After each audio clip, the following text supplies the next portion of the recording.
Yo, what's up mga idol? Ayan, so flex muna natin yung ating pan. Yung ating mga early bird. Ayan, ito yung first spots natin mga idol. Ayan. Ayan, yung mga anak ng ating pumpkin.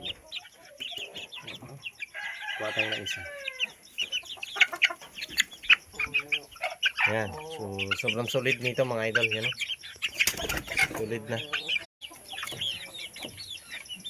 So yan na nga, yung mga first batch natin mga idol.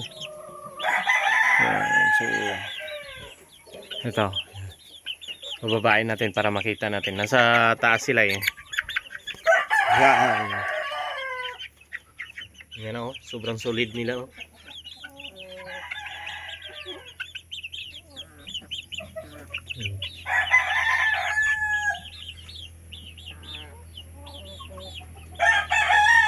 Yan na mga idol.